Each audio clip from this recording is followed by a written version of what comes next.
Season 2 Level 1 Past Tenses فصل دوم سطح یکم زمانهای گذشته. در 7 داستانی که شنیدید زمان تمام جملات یا حال ساده بود یا حال استمراری.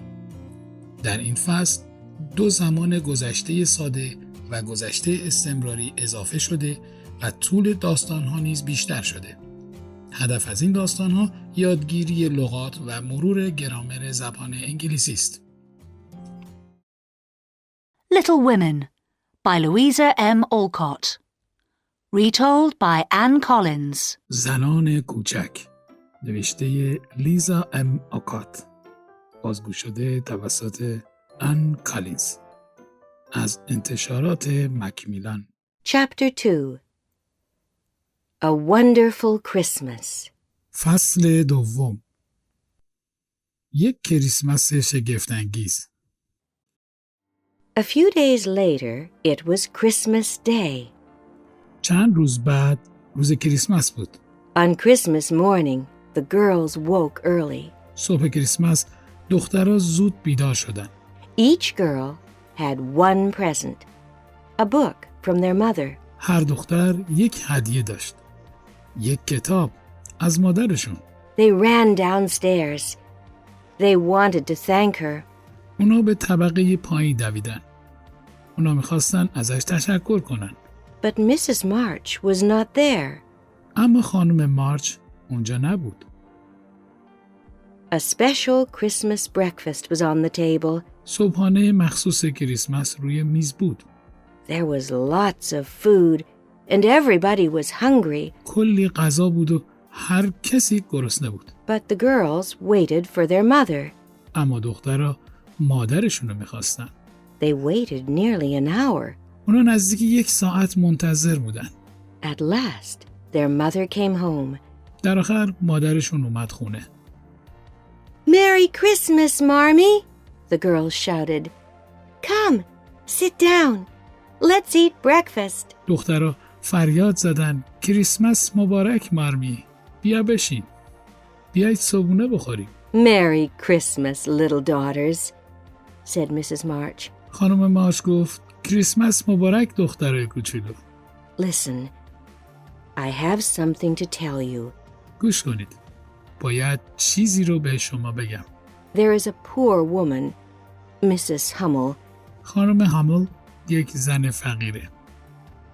She lives in the town. اون توی شهر زندگی میکنه. She has 7 children. One is a baby. اون 7 بچه داره. یکی نوزاده.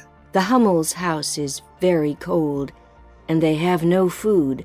خونه هامل خیلی سرده و اونا غذایی ندارن. Will you give them a Christmas present? Will you give them your breakfast? شما یه هدیه کریسمس به اونا میدین؟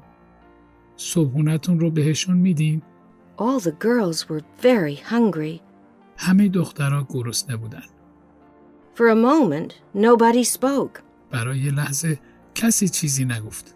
Then Joe said, Yes, we will, Marmee. Let's take the food to them now. بعد جو گفت بله ما این کارو میکنیم مارمی. حالا بیایید بهشون غذا بدیم. It was early morning and it was cold. صبح زود بود و سرد بود. The girls walked quickly through the snow. They carried baskets of food and wood for the fire. دخترها به تندی بر روی برف راه رفتن. اونا سبدهای غذا و چوب برای آتیش حمل کردن. The Hummel family lived in one small room. خانواده هامل در یک اتاق کوچک زندگی می‌کردن. The room was in a house near a river. اتاق توی خونه نزدیک یه رودخونه بود. The windows of the room were broken and there was no fire. پنجره‌های اتاق شکسته بود و آتیشی نبود. Mrs. Hummel lay in her bed. She was ill. خانم هامل تو تختش خوابیده بود. اون مریض بود. The baby was crying and the children were cold and hungry. کودک داشت گریه میکرد و بچه‌ها سردشون بود و گرسنه بودن. The Hummel children saw the March sisters and the baskets of food.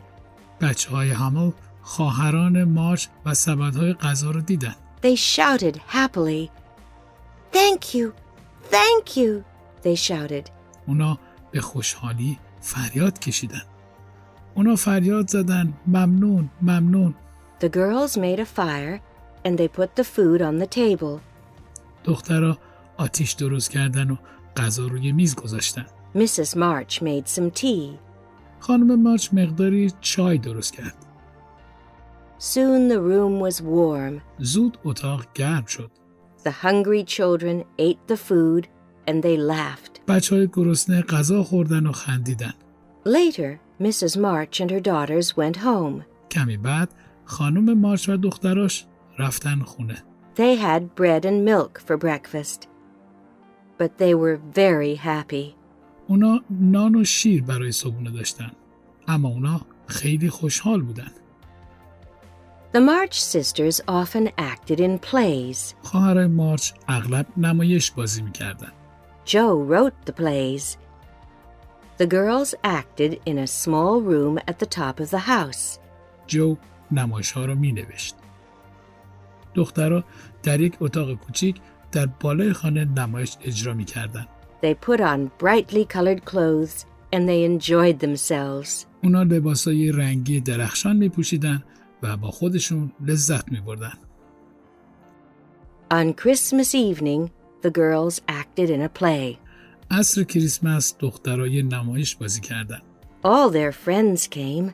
تمام دوستانشون اومدن. Everybody enjoyed the play. هر کسی از نمایش لذت برد. Later, their friends went home and the girls had a lovely surprise. بعد دوستاشون رفتن خونه و دخترها یه هدیه دوست داشتنی داشتن. Mrs. March called to them. Supper is ready, she said. خانم مارچ صداشون کرد. عصرونه حاضره. The girls ran downstairs. دخترها دویدن پایین. They saw lots of delicious food on the table. Cakes, sweets, fruit and ice cream. اونا کلی غذای لذیذ روی میز دیدن.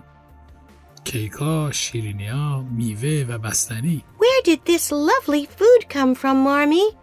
Amy asked. امی پرسید این غذای لذیذ از کجا اومده مارمی؟ Mrs. March smiled. Old Mr. Lawrence sent it, she replied. خانم مارچ لبخند زد. اون جواب داد. آقای لورنس پیر اونو فرستاده. Old Mr. Lawrence, our neighbor? asked Meg. مگی پرسید آقای لورنس پیر؟ همسایه‌مون؟ She was surprised. But we don't know him, she said. اون تعجب کرد. اون گفت اما ما اونو نمیشناسیم. He heard about your breakfast, said Mrs. March. خانم مارچ گفت اون درباره صبحونه‌تون شنیده. He has sent you a special Christmas supper. اون یه عصرونه مخصوص کریسمس براتون فرستاده. The girls looked at each other. دخترها به هم نگاه کردن. This is a wonderful Christmas, Beth said. بت گفت این یک کریسمس شگفت‌انگیزه.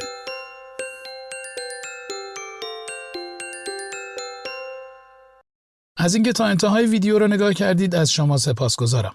اگر از اون خوشتون اومده لطفاً اون رو لایک کنید و اگر عضو کانال نیستید اون رو سابسکرایب کرده و دکمه زنگوله را بزنید. منتظر کامنت های شما هستم.